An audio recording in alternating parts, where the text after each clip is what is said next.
was, "I go to dreamland to meet the old sages just as Confucius did." When Confucius slept, he would dream of ancient sages and later tell his followers about them. It was extremely hot one day, so some of us took a nap. Our schoolmaster scolded us. "We went to dreamland to meet the ancient sages the same as Confucius did," we explained. "What was the message from those sages?" our schoolmaster demanded. One of us replied, "We went to dreamland and met the sages and asked them if our schoolmaster came there every afternoon, but they said they had never seen any such fellow."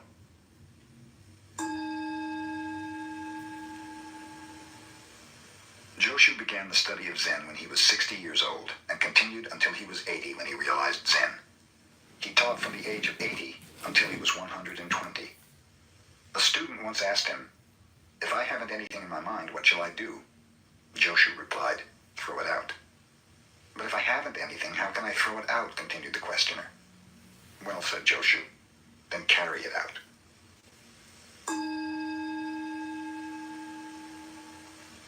When Mamiya, who later became a well-known preacher, went to a teacher for personal guidance, he was asked to explain the sound of one hand.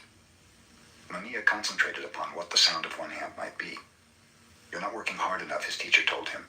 "You are too attached to food, wealth, things, and that sound. It would be better if you died. That would solve the problem." The next time Mamiya appeared before his teacher, he was again asked what he had to show regarding the sound of one hand. Mamiya at once fell over as if he were dead. "You're dead, all right," observed the teacher. "But how about that sound?" "I haven't solved that yet," replied Mamiya, looking up. "Dead men do not speak," said the teacher. "Get out."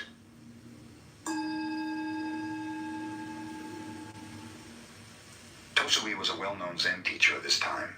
He had lived in several temples and taught in various provinces. The last temple he visited accumulated so many adherents that Tosui told them he was going to quit the lecture business entirely.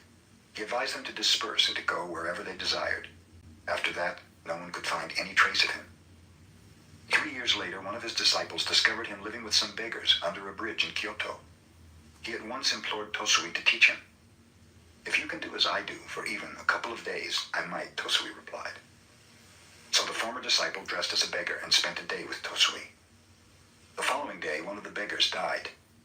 Tosui and his pupil carried the body off at midnight and buried it on a mountainside.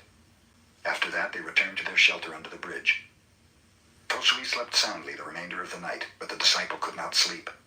When morning came, Tosui said, "We do not have to beg food today. Our dead friend has left some over there." But the disciple was unable to eat a single bite of it. "I have said you could not do as I," concluded Tosui. "Get out of here and do not bother me again."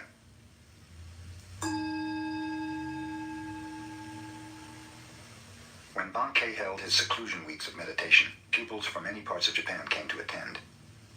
During one of these gatherings, a pupil was caught stealing. The matter was reported to Bankei with the request that the culprit be expelled.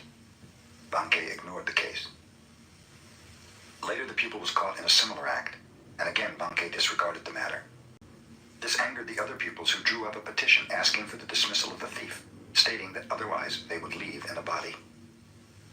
When Bankei had read the petition, he called everyone before him. "You are wise brothers," he told them. "You know what is right and what is not right. You may go somewhere else to study if you wish. But this poor brother does not even know right from wrong. Who will teach him if I do not? I'm going to keep him here, even if all the rest of you leave." A torrent of tears cleansed the face of the brother who had stolen. All desire to steal had vanished.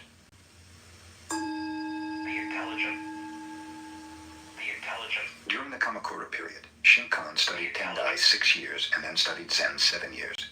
Then he went to China and contemplated Zen for 13 years more.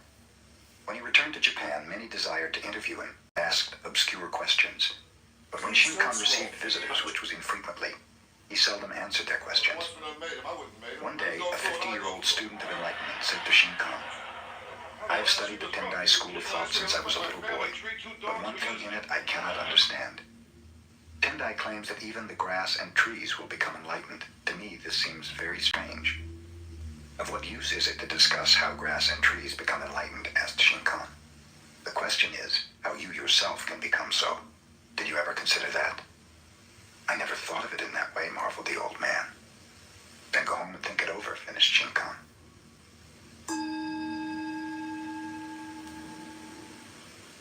The Buddhist nun known as Ryonen was born in 1797. She was a granddaughter of the famous Japanese warrior Shingen. Her poetical genius and alluring beauty were such that at 17 she was serving the empress as one of the ladies of the court.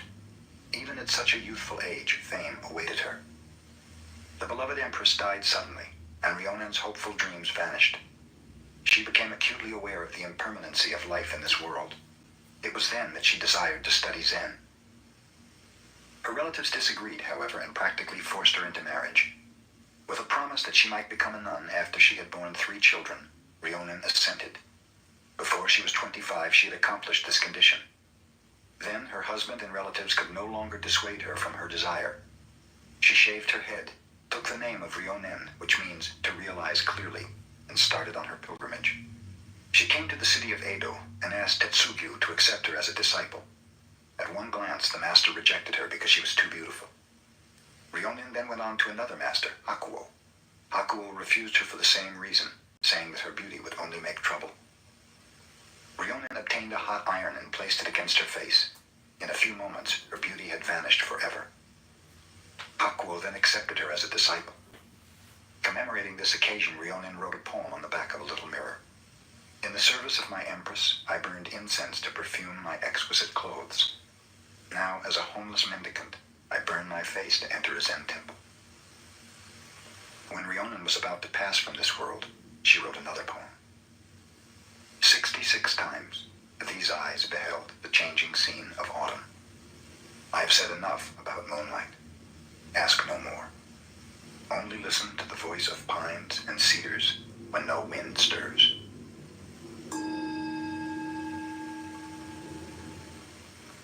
The cook monk, Daikyo, at Bankai's monastery decided that he would take good care of his old teacher's health and give him only fresh miso, a paste of soybeans mixed with wheat and yeast that often ferments.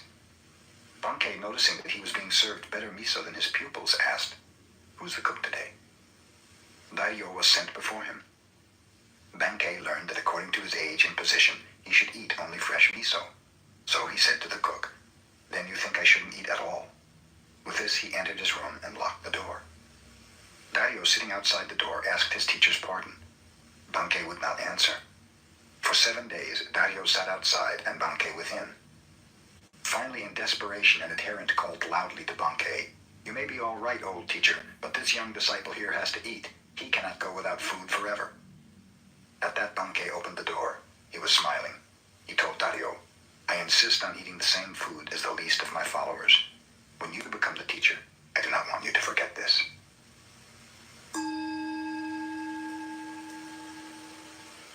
A student of Tendai, a philosophical school of Buddhism, came to the Zen abode of Gasan as a pupil.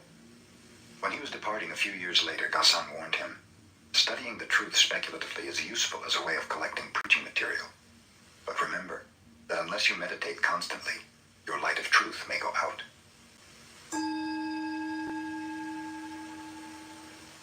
While Seisetsu was the master of Engaku in Kamakura, he required larger quarters since those in which he was teaching were overcrowded. Umezu Seibi, a merchant of Edo, decided to donate 500 pieces of gold called ryo toward the construction of a more commodious school. This money he brought to the teacher. Seisetsu said, "All right, I will take it." Umezu gave Seisetsu the sack of gold, but he was dissatisfied with the attitude of the teacher. One might live a whole year on 3 ryo, and the merchant had not even been thanked for 500. "In that sack are 500 ryo, hinted Umezu. "You told me that before," replied Seisetsu. "Even if I am a wealthy merchant, 500 ryo is a lot of money," said Umezu. "Do you want me to thank you for it?" asked Seisetsu. "You ought to," replied Umezu. "Why should I?" inquired Seisetsu. "The giver should be thankful."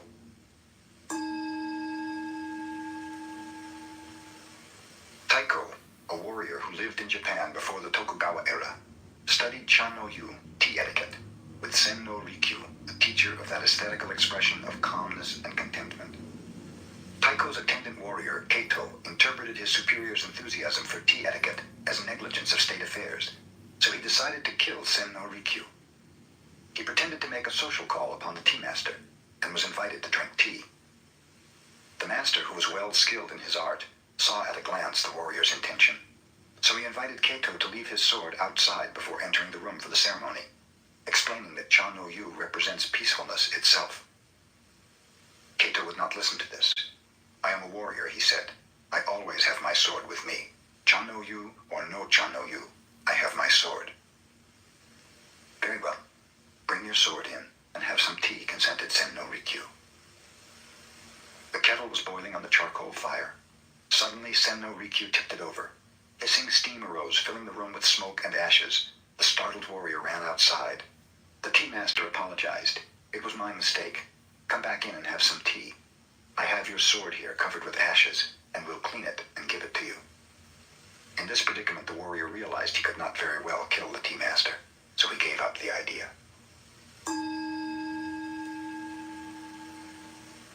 Just before Ninakawa passed away, the Zen master Ikkyu visited him. Shall I lead you on? Ikkyu asked. Ninakawa replied, I came here alone, and I go alone. What help could you be to me? Ikkyu answered, if you think you really come and go, that is your delusion. Let me show you the path on which there is no coming and no going. With his words, Ikkyu had revealed the path so clearly that Ninakawa smiled and passed away.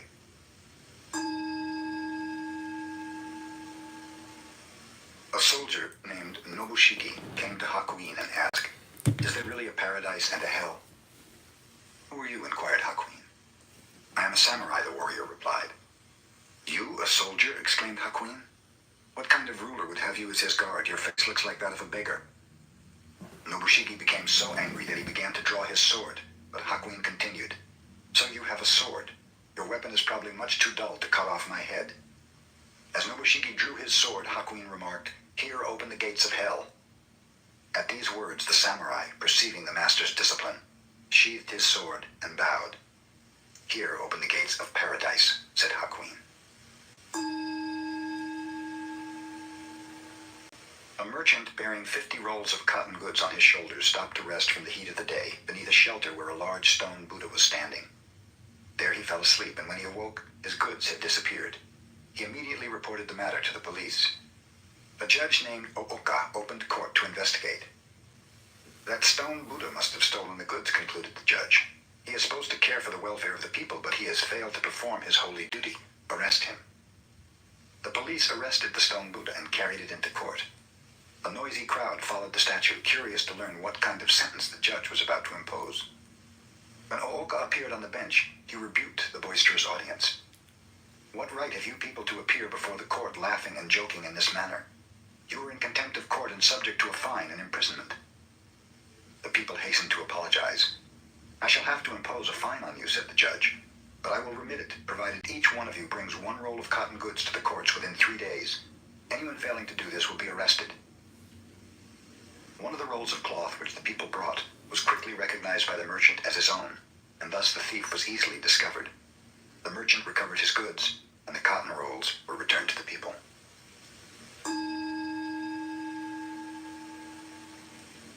Once a division of the Japanese army was engaged in a sham battle, and some of the officers found it necessary to make their headquarters in Gasan's temple. Gasan told his cook, let the officers have only the same simple fare we eat. This made the army men angry, as they were used to very deferential treatment. One came to Gasan and said, who do you think we are? We are soldiers, sacrificing our lives for our country. Why don't you treat us accordingly? Gasan answered sternly, who do you think we are? We are soldiers of humanity, aiming to save all sentient beings.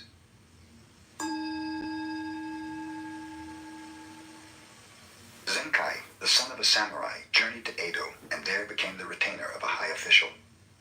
He fell in love with the official's wife and was discovered. In self-defense, he slew the official. Then he ran away with the wife. Both of them later became thieves, but the woman was so greedy that Zenkai grew disgusted. Finally, leaving her, he journeyed far away to the province of Buzen, where he became a wandering mendicant. To atone for his past, Zenkai resolved to accomplish some good deed in his lifetime. Knowing of a dangerous road over a cliff that had caused the death and injury of many persons, he resolved to cut a tunnel through the mountain there. Begging food in the daytime, Zenkai worked at night digging his tunnel.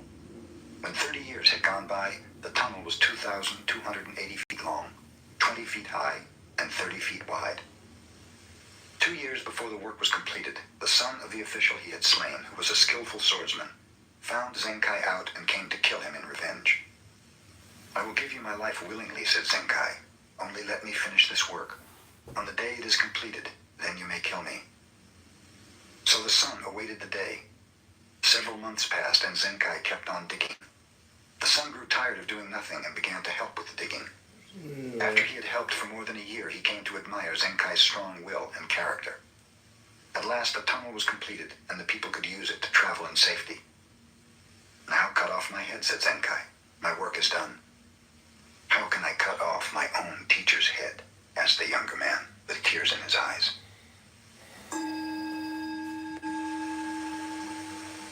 A great Japanese warrior named Nobunaga decided to attack the enemy, although he had only 1/10 the number of men the opposition commanded.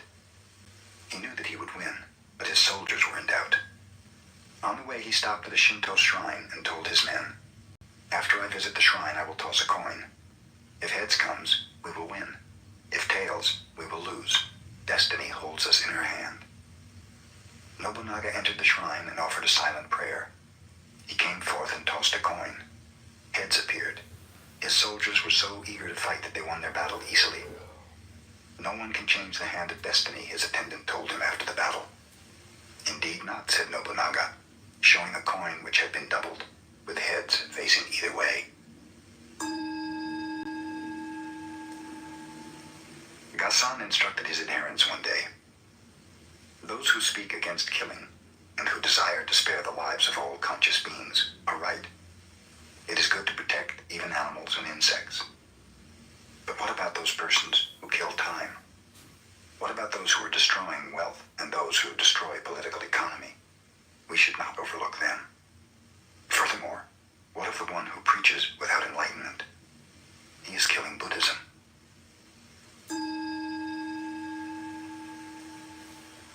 A young wife fell sick and was about to die. "I love you so much," she told her husband. "I do not want to leave you. Do not go from me to any other woman. If you do, I will return as a ghost and cause you endless trouble." Soon the wife passed away. The husband respected her last wish for the first 3 months, but then he met another woman and fell in love with her. They became engaged to be married.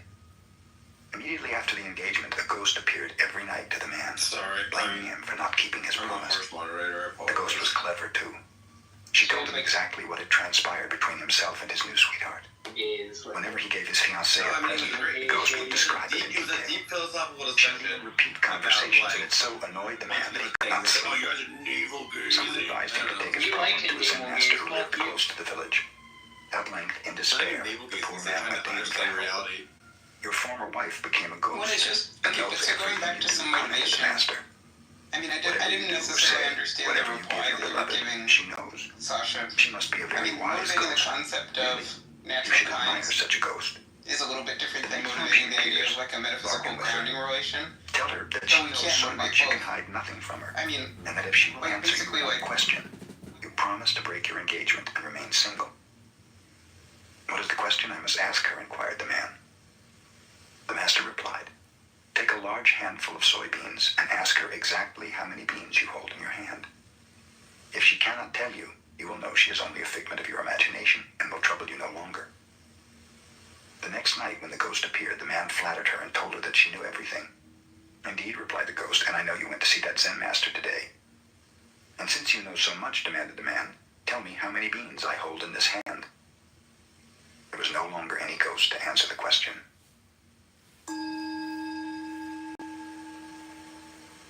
Yamaoka Teshu was a tutor of the emperor. He was also a master of fencing and a profound student of Zen. His home was the abode of vagabonds. He had but one suit of clothes, for they kept him always poor. The emperor, observing how worn his garments were, gave Yamaoka some money to buy new ones. The next time Yamaoka appeared, he wore the same old outfit. "What became of the new clothes, Yamaoka?" asked the emperor.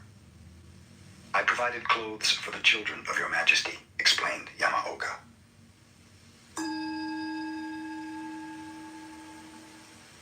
In In modern times, a great deal of nonsense is talked about masters and disciples, and about the inheritance of a master's teaching by favorite pupils, entitling them to pass the truth on to their adherents.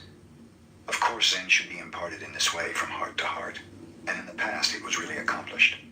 Silence and humility reigned rather than profession and assertion. The one who received such a teaching kept the matter hidden even after 20 years. Not until another discovered through his own need that a real master was at hand was it learned that the teaching had been imparted, and even then the occasion arose quite naturally, and the teaching made its way in its own right. Under no circumstance did the teacher even claim, "I am the successor of so-and-so." Such a claim would prove quite the contrary. The Zen master, Munan, had only one successor. His name was Shoju. After Shoju had completed his study of Zen, Munan called him into his room. "I'm getting old," he said. "And as far as I know, Shoju, you are the only one who will carry on this teaching. Here's a book. It has been passed down from master to master for 7 generations. I also have added many points according to my understanding. The book is very valuable, and I'm giving it to you to represent your successorship." "If the book is such an important thing, you had better keep it," Shoju replied. "I received your Zen without writing, and I'm satisfied with it as it is." "I know that," said Munan. "Even so, this work has been carried from master to master for 7 generations, so you may keep it as a symbol of having received the teaching. Here." The two happened to be talking before a brazier. The instant Shoju felt the book in his hands, he thrust it into the flaming coals. He had no lust for possessions. Munan, who never had been angry before, yelled, "What are you doing?" Shoju shouted back, "What are you saying?" After Kakuwa visited the emperor, he disappeared and no one knew what became of him. He was the first Japanese to study Zen in China, but since he showed nothing of it, save one note, he is not remembered for having brought Zen into his country. Kakuwa visited China and accepted the true teaching. He did not travel while he was there. Meditating constantly, he lived on a remote part of a mountain. Whenever people found him and asked him to preach, he would say a few words and then move to another part of the mountain where he could be found less easily. The emperor heard about Kakuwa when he returned to Japan, and asked him to preach Zen for his edification and that of his subjects. Kakuwa stood before the emperor in silence. He then produced a flute from the folds of his robe and blew one short note. Bowing politely, he disappeared.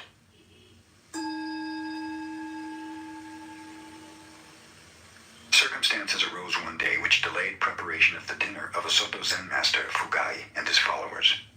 In haste, the cook went to the garden with his curved knife and cut off the tops of green vegetables, chopped them together, and made soup, unaware that in his haste he had included part of a snake in the vegetables. The followers of Fugai thought they never had tasted such a good soup. But when the master himself found the snake's head in his bowl, he summoned the cook. "What is this?" he demanded, holding up the head of the snake. "Oh, thank you, master," replied the cook, taking the morsel and eating it quickly.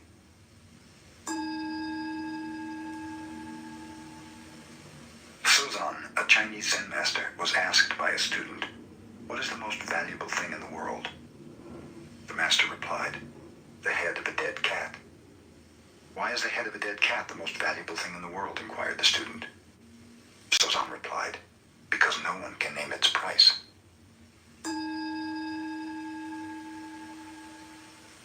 The pupils of the Tendai school used to study meditation before Zen entered Japan.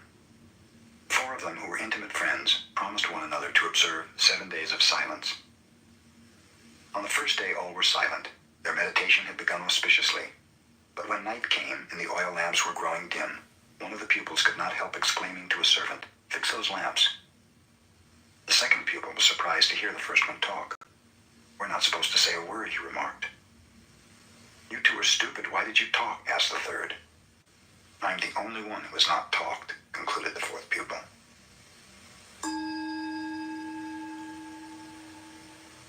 Zen pupils take a vow that even if they are killed by their teacher, they intend to learn Zen. Usually they cut a finger and seal their resolution with blood.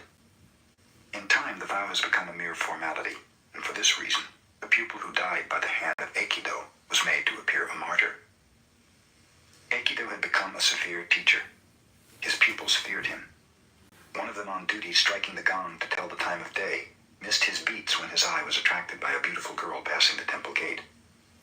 At that moment, Aikido, who was directly behind him, hit him with a stick, and the shock happened to kill him. The pupil's guardian, hearing of the accident, went directly to Aikido. Knowing that he was not to blame, he praised the master for his severe teaching. Aikido's attitude was just the same as if the pupil were still alive. After this took place, he was able to produce under his guidance more than 10 enlightened successors, a very unusual number.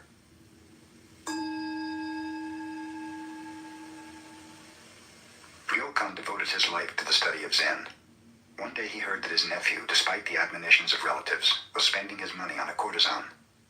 Inasmuch as the nephew had taken Ryokan's place in managing the family estate and the property was in danger of being dissipated, the relatives asked Ryokan to do something about it. Ryokan had to travel a long way to visit his nephew, whom he had not seen for many years. The nephew seemed pleased to meet his uncle again and invited him to remain overnight. All night, Ryokan sat in meditation.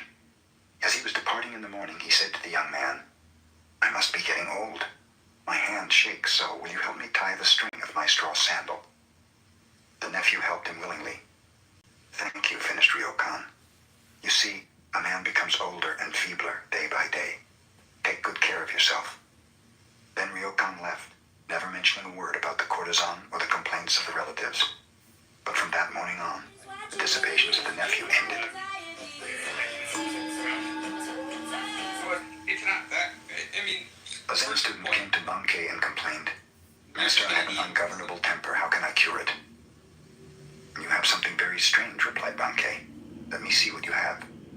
"But just now I cannot show it to you," replied the other. "When can you show it to me?" asked Bankei. "It arises unexpectedly," replied the student. Then concluded Bankei, "It must not be your own true nature. If it were, you could show it to me at any time. When you were born, you did not have it, and your parents did not give it to you. Think that over."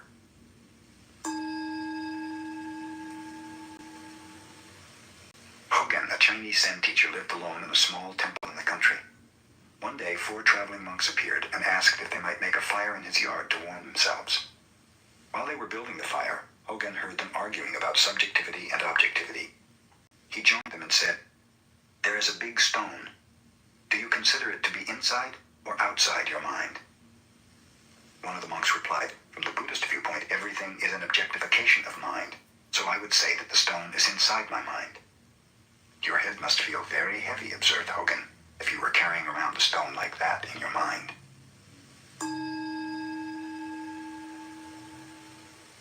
A rich man asked Sengai to write something for the continued prosperity of his family so that it might be treasured from generation to generation. Sengai obtained a large sheet of paper and wrote, "Father dies, son dies, grandson dies." The rich man became angry. "I asked you to write something for the happiness of my family. Why do you make such a joke as this?" "No joke is intended," explained Sengai. "If before you yourself die, your son should die, this would grieve you greatly. If your grandson should pass away before your son, both of you would be broken-hearted. If your family, generation after generation, passes away in the order I have named, it will be the natural course of life. I call this real prosperity."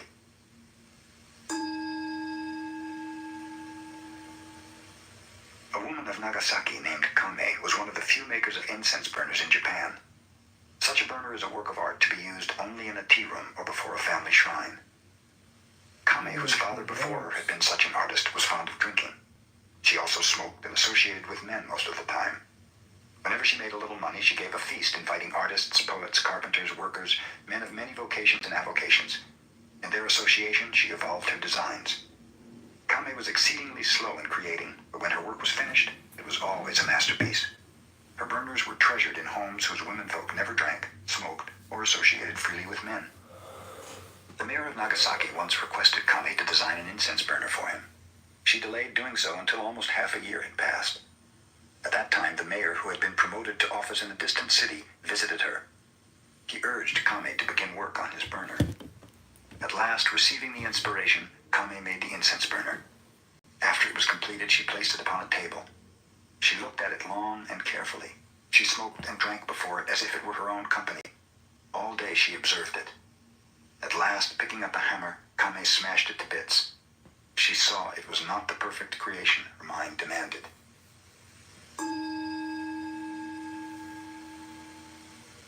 When Bankei was preaching at Ryomon Temple, a Shinshu priest who believed in salvation through the repetition of the name of the Buddha of Love was jealous of his large audience and wanted to debate with him. Bankei was in the midst of a talk when the priest appeared, but the fellow made such a disturbance that Bankei stopped his discourse and asked about the noise. The founder of our sect, boasted the priest, had such miraculous powers that he held a brush in his hand on one bank of the river. His attendant held up a paper on the other bank, and the teacher wrote the holy name of Amida through the air. Can you do such a wonderful thing? Bankei replied lightly. Perhaps your fox can perform that trick, but that is not the manner of Zen. My miracle is that when I feel hungry, I eat, and when I feel thirsty, I drink.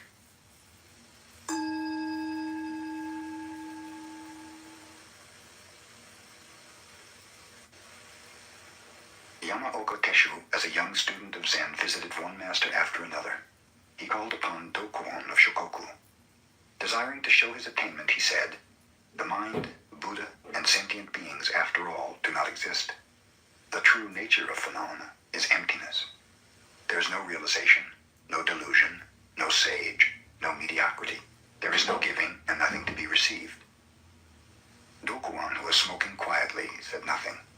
Suddenly he whacked Yamaoka with his bamboo pipe. This made the youth quite angry. "If nothing exists," inquired Dokuon, "where did this anger come from?"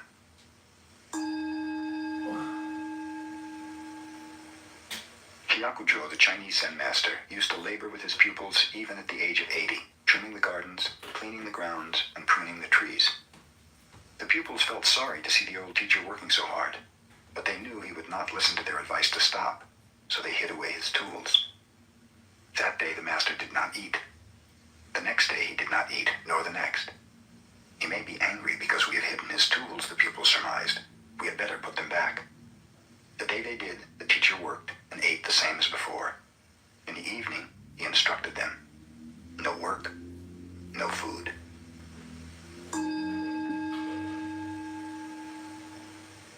Ikkyu, the Zen master, was very clever even as a boy. His teacher had a precious teacup, a rare antique. Ikkyu happened to break this cup and was greatly perplexed.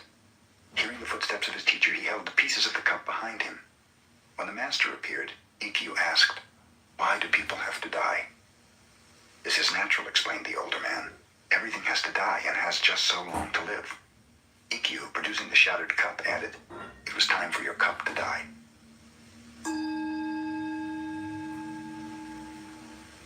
A Zen master named Keitan lived in the latter part of the Tokugawa era. He used to say, "There are three kinds of disciples. Those who impart Zen to others, those who maintain the temples and shrines, and then there are the rice bags and the clothes hangers." Gasan expressed the same idea.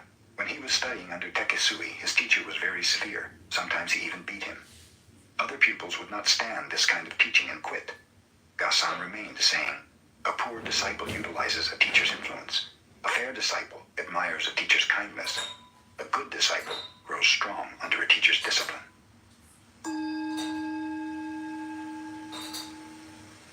Zen teachers train their young pupils to express themselves. Two Zen temples each had a child protege. One child, going to obtain vegetables each morning, would meet the other on the way. "Where are you going?" asked the one. "I'm going wherever my feet go," the other responded.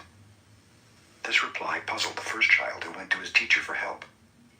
"Tomorrow morning," the teacher told him, "when you meet that little fellow, ask him the same question. He'll give you the same answer, and then you ask him, 'Suppose you have no feet. Then where are you going?' That'll fix him." The children met again the following morning. "Where are you going?" asked the first child. "I'm going wherever the wind blows," answered the other. This again nonplussed the youngster, who took his defeat to his teacher. "Ask him where he's going if there's no wind," suggested the teacher. The next day the children met a third time. "Where are you going?" asked the first child. "I'm going to market to buy vegetables," the other replied.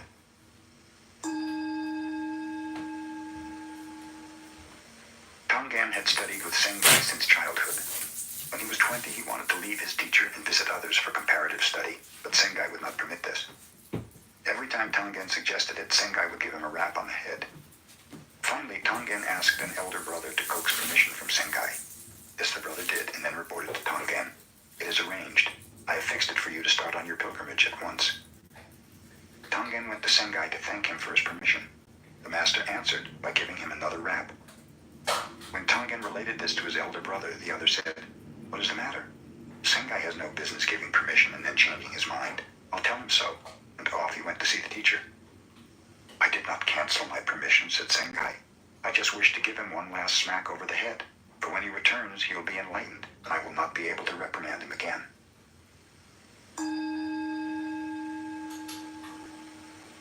Matajuro Yagyo was the son of a famous swordsman.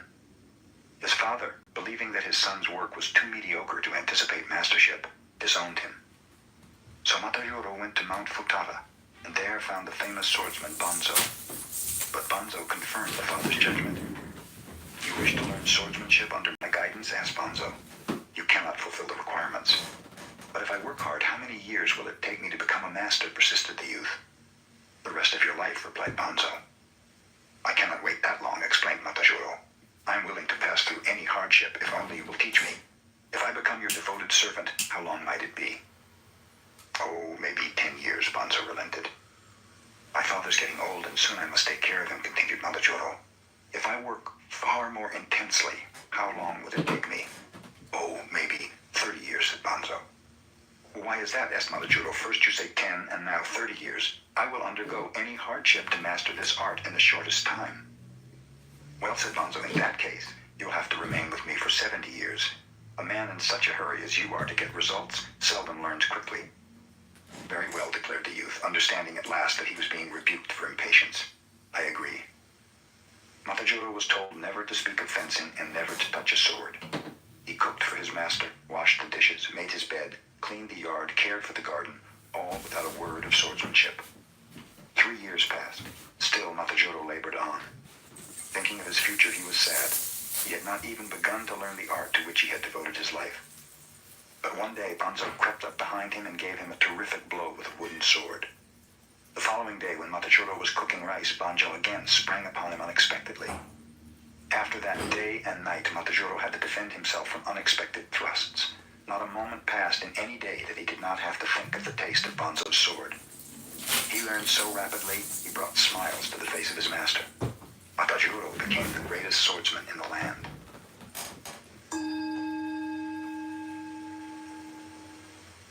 Encho was a famous storyteller. His tales of love stirred the hearts of his listeners. When he narrated a story of war, it was as if the listeners themselves were on the field of battle. One day Encho met Yamaoka Teshu, a layman who had almost embraced masterhood in Zen. "I understand," said Yamaoka, "you are the best storyteller in our land, and that you make people cry or laugh at will. Tell me my favorite story of the Peach Boy. When I was a little tot, I used to sleep beside my mother, and she often related this legend. In the middle of the story, I would fall asleep. Tell it to me just as my mother did." Encho dared not attempt to do this. He requested time to study. Several months later, he went to Yamaoka and said, "Please give me the opportunity to tell you the story." "Some other day," answered Yamaoka. Encho was keenly disappointed. He studied further and tried again. Yamaoka rejected him many times. When Encho would start to talk, Yamaoka would stop him, saying, "You're not yet like my mother." It took Encho 5 years to be able to tell Yamaoka the legend as his mother had told it to him.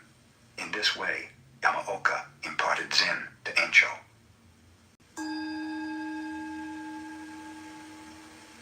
Many pupils were studying meditation under the Zen master Sengai. One of them used to arise at night, climb over the temple wall, and go to town on a pleasure jaunt. Sengai, inspecting the dormitory quarters, found this pupil missing one night and also discovered the high stool he had used to scale the wall. Sengai removed the stool and stood there in its place. When the wanderer returned, not knowing that Sengai was the stool, he put his feet on the master's head and jumped down into the grounds. Discovering what he had done, he was aghast. Sengai said, "It is very chilly in the early morning. Do be careful not to catch cold yourself." The pupil never went out at night again.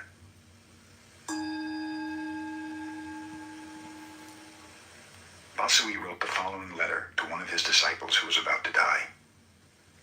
"The essence of your mind is not born, so it will never die.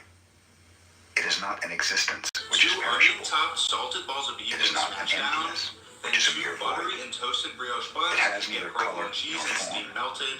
It enjoys no Patties pleasures with charred and onions suffers no topped pain. with Gruyere cheese and steam melted. I know you are very Once ill. those cheesy buns are nice and Like a melted, good Zen they student, slide them you are onto a facing tray. that sickness squarely. They stack those smashed beef You may not know patties exactly and slide them who on is top of that suffering, bottom bun. but But question it's not yourself, over yet. what Salted is prime the ribeye essence gets of grilled, this mind? topped with au jus Think drenched only of provolone this. cheese. You will need Slid no on more. top of those beef patties, Covet on nothing. goes that cheesy top bun. Your end, It which gets is served with endless, more au jus to is dip as a and snowflake take the tops. dissolving in the pure This is air. the French onion burger with added prime ribeye from Tony Beef in Galloway, New Jersey, and it needs to be A on Zen your master dinner named list. Isan asked the young student to bring him a pail of water to cool his bath. The student brought the water, These and after smoked cooling the bath, carnitas threw fried onto the plantains ground the need to little be that on was your left New York City over. Devour list. They In take the out two dunce, the master smashed and scolded fried him. plantains. Why didn't you give the They rest of the chop water up to the the plants? juicy smoked What brisket right have you to carnitas waste even to a look drop of like water in this this. temple? The young They student slam became down two Zen in balls of that that instant. chopped meat onto those He changed his tostones. name to They drizzle them with their Ekesui, which cilantro means avocado a sauce. drop of water. Top them with pickled onions and cilantro. Tosui serve was it a Zen with their master who incredible left the barbecue. formalism of Finally, temples to said the live one on and the only bridge with Bar beggars. Barbecue in Brooklyn, New York. When he was getting very old, a friend helped These him to earn smoked his living carnitas without fried begging. plantains need to He be on showed your New York Tosui City how to Devour collect list. rice They and take out manufacture two vinegar smashed from and it. fried And Tosui plantains. did this until he They passed chop away. up their juicy, this hot While chicken Tosui was Caesar making wrap vinegar, needs to be one on of the your New York beggars City gave him a Devour picture of the list. Buddha. They make some fresh Caesar Tosui salad hung with it on plenty the of wall of Caesar his hut dressing. and put a sign beside They it. chop up The sign 3 hot read, chicken tenders. Mr. Amida Buddha, They this mix little it all room is together quite in that narrow. bowl. I can let you They remain as a pile it onto transient, their house but baked don't naan. think I'm asking you to help me to be reborn They in your drizzle on their paradise. signature fluffy sauce.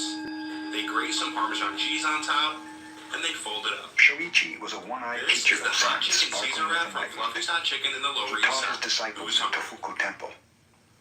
Day and night, the whole temple stood in silence. There was no sound at all. Even the reciting of sutras was abolished by the teacher. His pupils had nothing to do but meditate. When the master passed away, an old neighbor heard the ringing of bells and the recitation of sutras.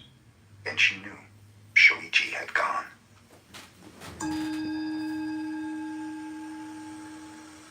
Buddha said, I consider the positions of kings and rulers as that of dust motes. I observe treasures of gold and gems as so many bricks and pebbles.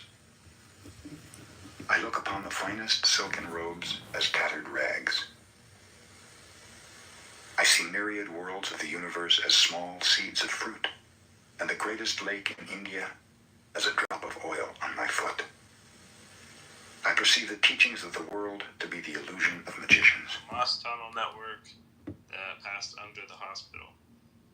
Wait, where am I going to? The second line? You didn't catch the so-called? So-called? Where? Read it again. Oh, the Israeli military demolished the so-called Turkish hospital in central Gaza. It's not, they're not even calling it a hospital. It's so crazy. I think because they're so used to saying so-called Palestinians, that slipped in.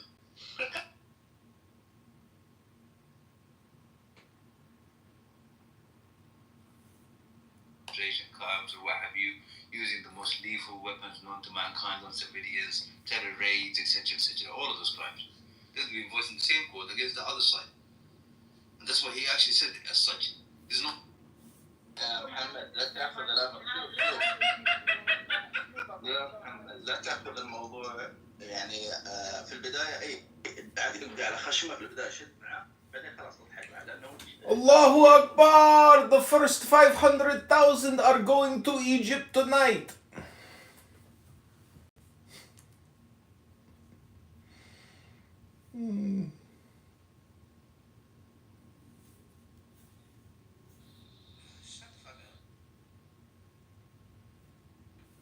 What was the question there? Oh no, we was just hearing your ad-libbing, you know, when your boy kind of fucked. Ben Athena'dan yalan o. Çok güzel şarkı o ya. دلم برات خیلی تنگ شده.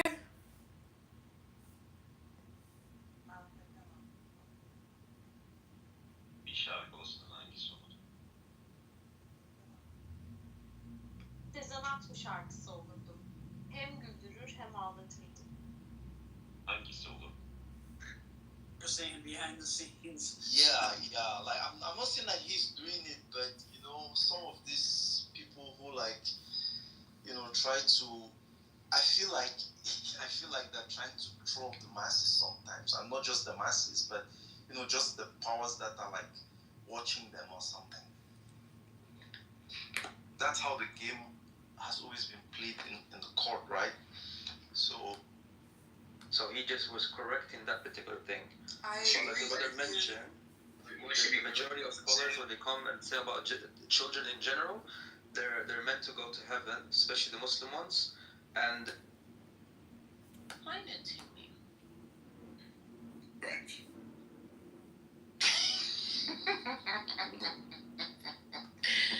He just is crazy.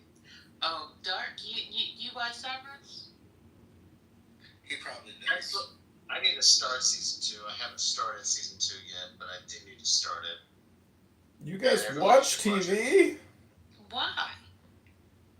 Why? It's prime television. See, I don't make statements like that. I need to watch Daredevil. I'm working on it. I'm on.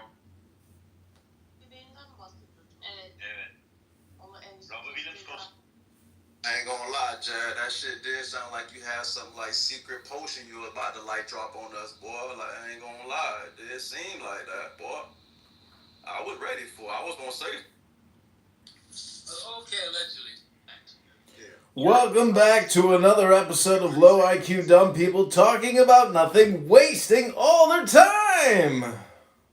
Isn't it only a disaster if somebody gets hurt? Like if there's an earthquake, no one's around, nobody died. Is it still a natural disaster? Isn't it like If your question is insignificant and you're in a forest and there's no tree to fall down on your head, are you alive?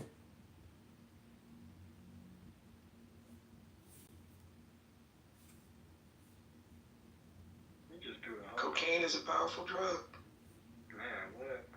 Clown House is the modern day dopamine. You guys are just doping up in this room for dopes. Troll alert! Troll alert! Dopamine alert! Dopamine alert! Dopamine alert! Dopamine alert!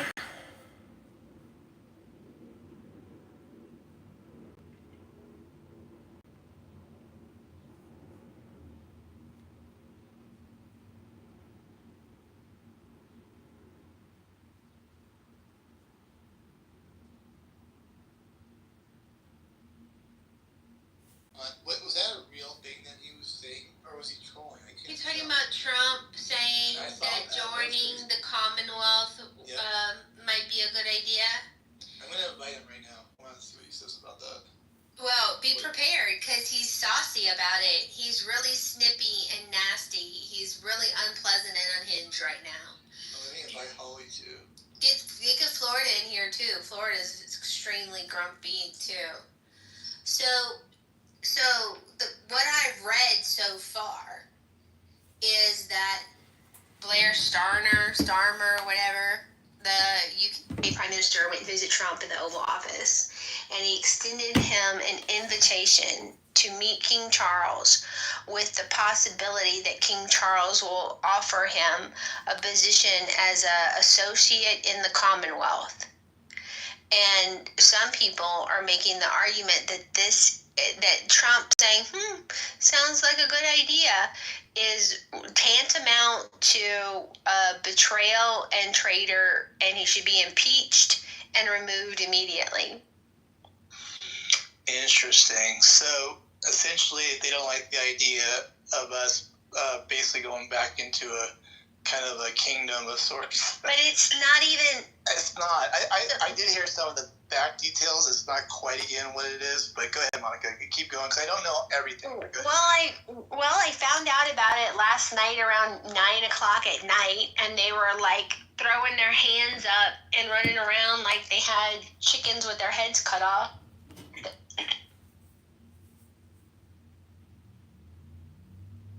Hold on just a second.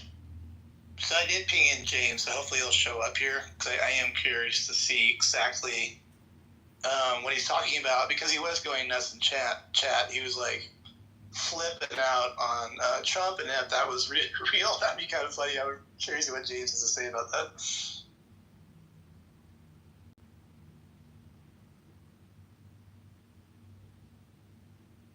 And so I asked Grok, I said, what are the consequences of the U.S. joining the Commonwealth? And let me go find that link. Because I'm like, I don't know. But when the submarine with the wealthy guy imploded and everybody was a submarine expert, when the balloon floated over the country from China, everybody was a weather and balloon expert. When the astronauts were stranded on the space station, everybody was NASA qualified. So everybody has an opinion on this shit all of a sudden. I'm like, look, what I know from Schoolhouse Rock is that we have 3 branches of government. The head of the executive branch is in charge of executing the rules and the laws set forth by the legislative branch. I don't think Trump can join the Commonwealth, even if he really, really wanted to, and I don't think he really, really wants to.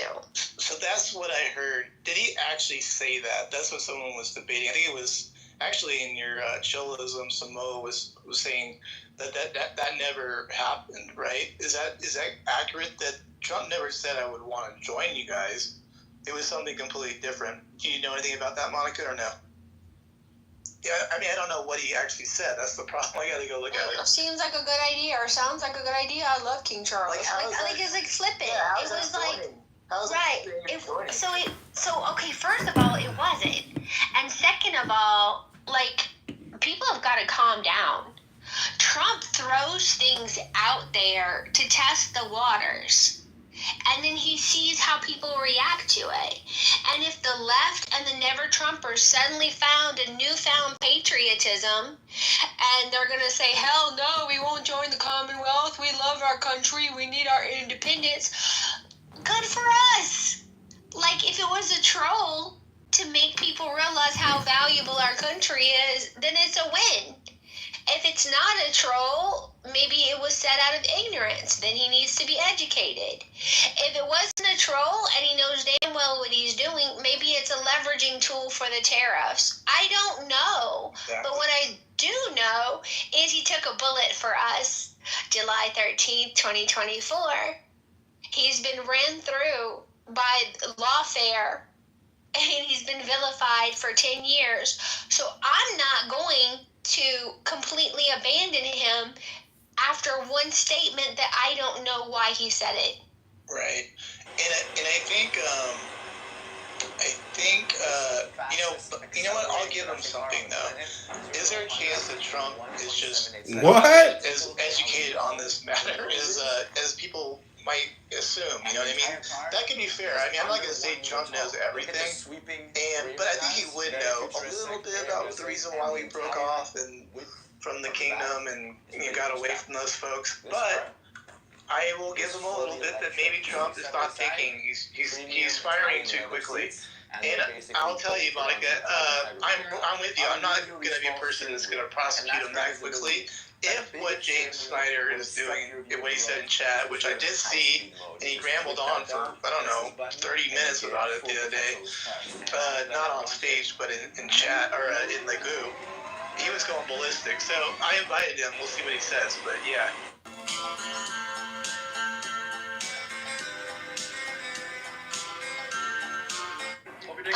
Open mic, gentlemen. I was looking for the Grok synopsis of what's involved in joining. But like the Paris Climate Accords, Matt, it's a group of paper from leaders saying what they're gonna do. And then China was like, we're gonna still pollute. We're just gonna pollute a little bit less. And everybody's like, yay! And it's like, what is involved with the Commonwealth? But some of these people on this app are making me pissed enough to say, let's join the damn Commonwealth. I'm sick of you guys preaching over us. You think your opinion has any value with me after the things that you've done to me? Like, are you serious? So I had this discussion, and I was going to bring it up in this room. offline the other day. I know it's very rare that you have offline discussions.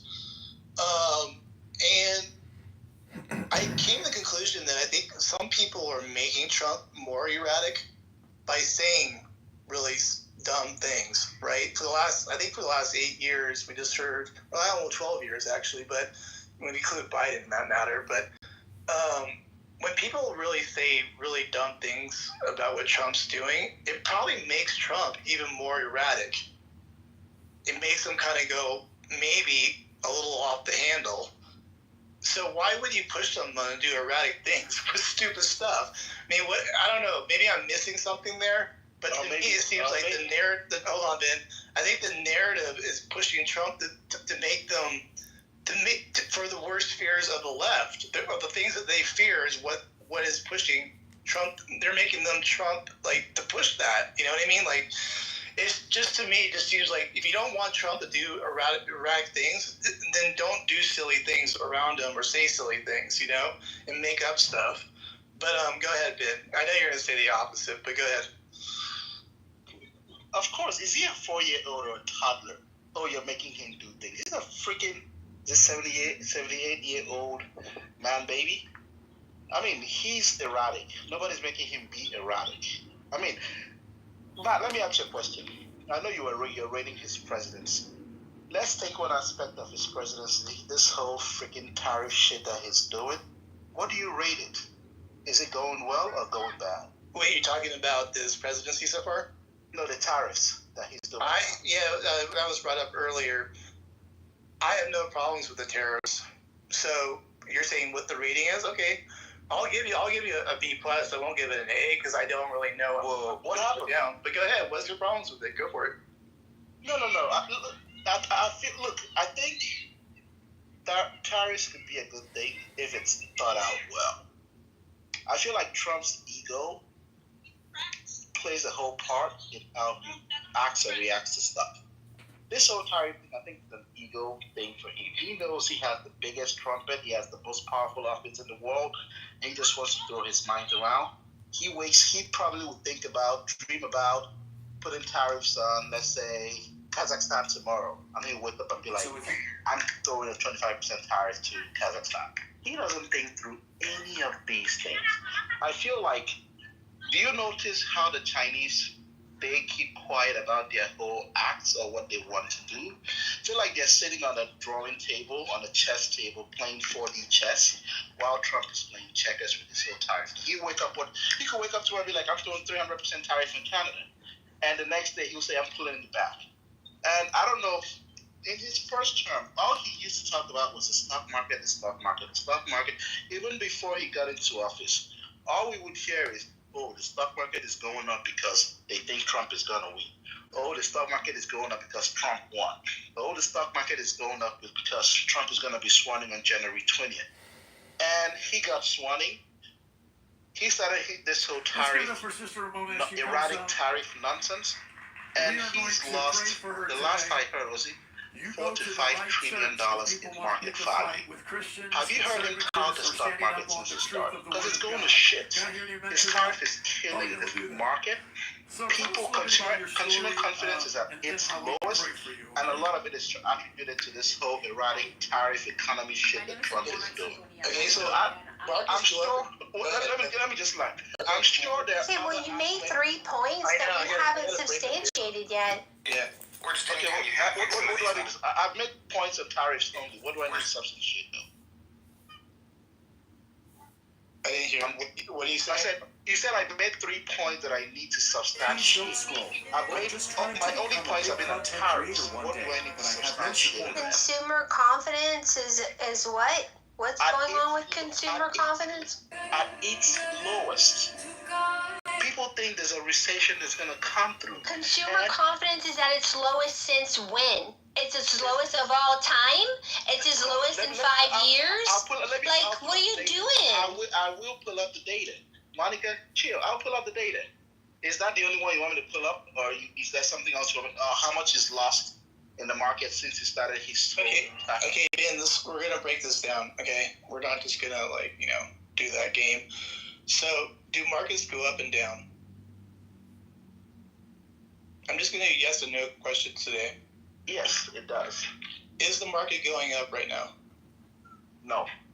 Okay, last I checked, it's rebounded from what happened. Okay, so what was the market? go up. Oh, baby, let's do a dialogue. What was the market when Trump joined?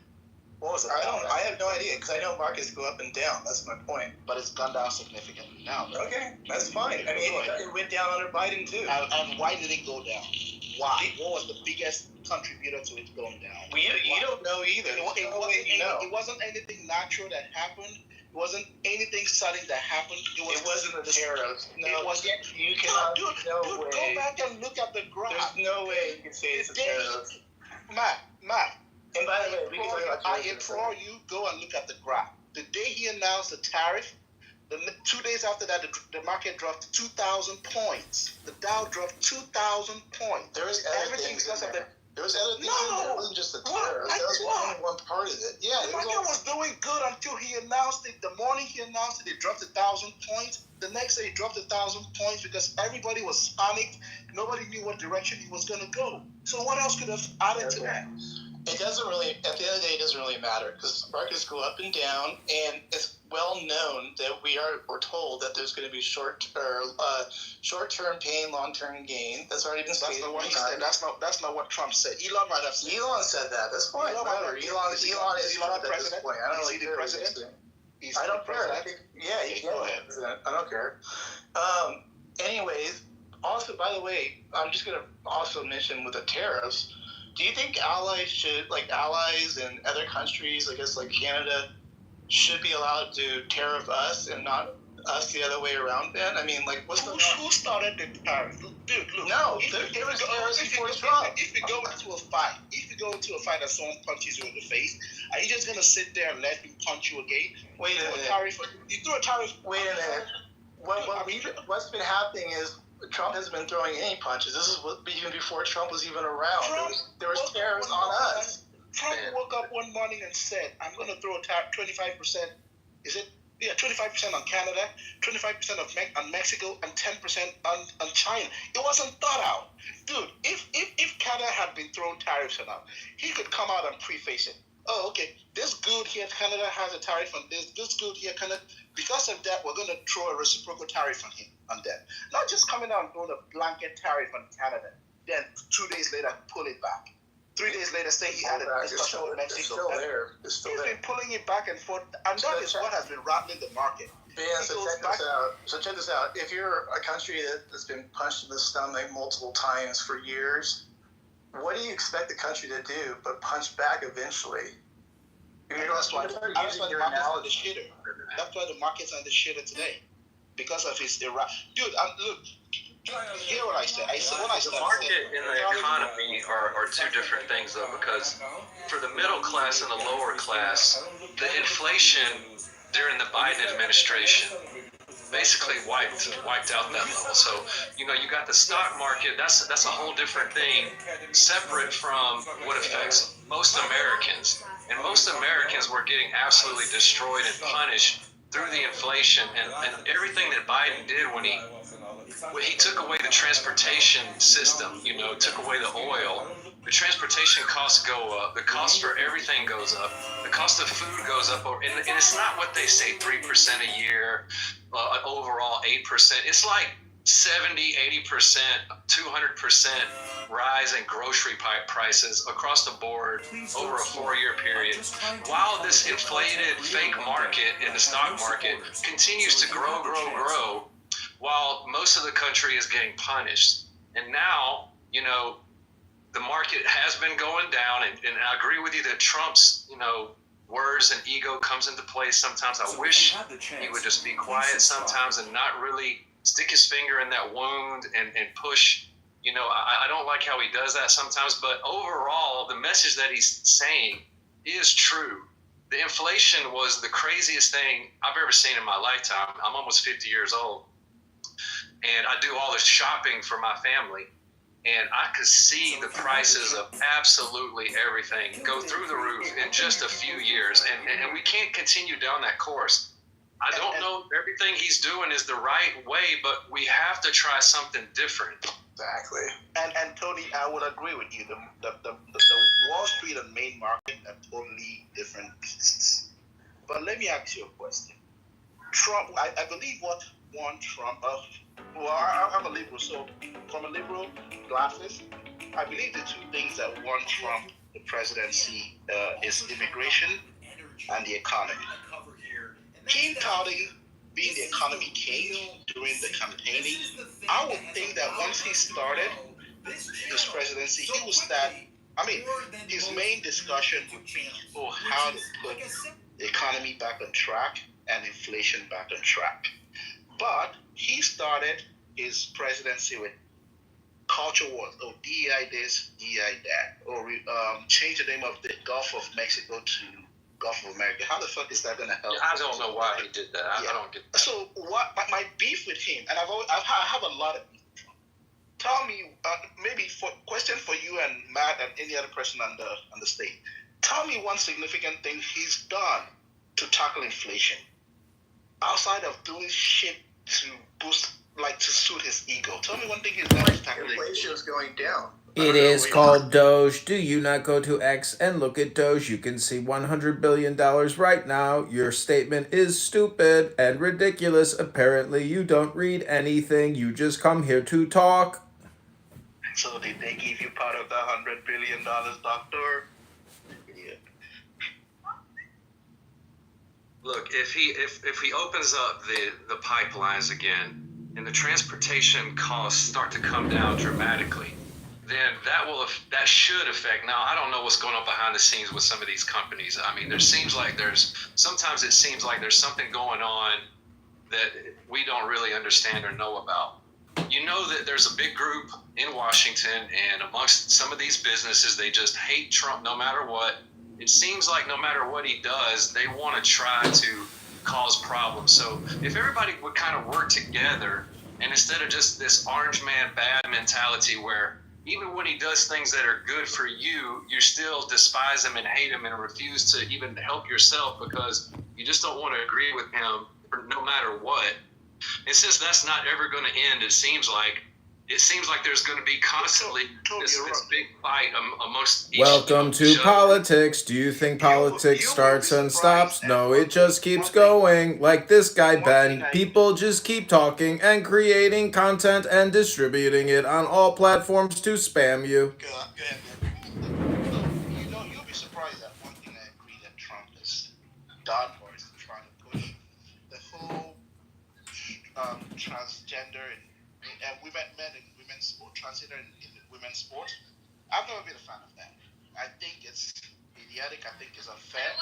I think that if you want to create a space for a guy, a trans, supposed lady, create their own transgender sport for them. Create their own category. I don't have a problem with that. I think it's unfair for a guy to go and play for a bite off a man cheeseburgers. You predatory ass niggas in here trying to see titties. Type shit. I need 2 extra hands so I can get them titties from thumbs down. Well, we got 1 willing participant. Use that as a preface. I'm not. Oh no, that is exactly what you do. Listen, I'm not using it as a preface. It's a fucking fact. Sure, but and that's the only reason why I have. What do you mean by that? Look, who is running all the world's kidney trafficking all across the world right now? See, this is where it gets fucking Who is it? Hey, no. Oh, conspiracy? Would you like me to show you each and every major company that they've already caught? And they all. Alright, now I literally am pulling up to where I'm picking up my kids, so I gotta go. No. I hope you've all enjoyed this. You see what I'm trying to say? Oh, now it's a conspiracy when I can pull you the evidence that says it. It makes no sense. That's cowardly, bro. You're running. Honestly, my last thoughts is, and I say this to the mods, I normally am pretty fine with a lot of Jew stuff. Hey, I literally am picking up my kid 30 seconds right now. I lost a little respect. I'm saying this out loud. I lost respect for this room today. Goodbye. Of course you did. How about the child trafficking rings? Would you like the evidence and who they're catching at the head of all of it? Do you have another topic? That wasn't the point of the discussion. It's just some cowardly shit, man. No, the topic would be different. That could have been. It was actually really good though. I'm gonna be honest. We said some real cool shit. If y'all people were listening, there was some really good historical shit there. I mean, not 100% accurate, but he said some real cool shit. And I do think this is where you guys go wrong when you guys say Rome.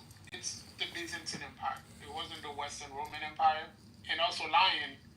There's the Jews been in Rome since 1st century AD. There's evidence for them. They've been around for a minute, bro. They were Regardless where they're from. Hold on. That's not. I'm not talking about the behavior. I'm talking about the history. Because a lot of the time, you guys label all of this stuff respectfully, bro. Right? And I think a lot of the time, you guys don't take, people migration and the history into consideration, and this is why you guys go wrong so many times. There is evidence of the Jews being in Spain way before Jesus Christ, right? There's history of the Jews being in what we call Mauritania way before there was a Jesus Christ. The Jewish word. I don't know, man. I think do we pulled off a well one today? I just want to say this, the issue with things that are not truth is that it now goes in contrast with things that are truth, right? And so when you apply this throughout history, now you have to start redefining a bunch of people. And I think that it's curious the amount of people that have to be redefined in this Marvel Cinematic Universe to make Lion the protagonist, right? And it's just the saying, right? Has to be the Native Americans, has to be the Zasarians, has to be everybody, right? Just to be oh yeah, and I'm the chosen one. I'm just saying, it's weird. And even certain Hebrew Israelites have the One West policy because they realize, or the One West ideology because they know it's a little bit too far. But it's just weird. It's everybody is wrong, but that really attracts a certain group of people. Certain groups of people really like betting that their contrary perspective gives them value. I'm just saying. Yeah, but that's not an argument, right? That's just Therefore, it's more like. It is an argument. It is an argument. Look how many of the contrarians jumped off mic to disagree with you, Ingrid. Wait. I think concrete I argument is okay. I don't disagree that you can say this about people, but the issue is just a blanket accusation without actually refuting a point is not an argument. Wait, I am refuting something. I am refuting. No, you haven't. I said. One second, sir. What you do is you actually present. Thank you. Counterpoints, right?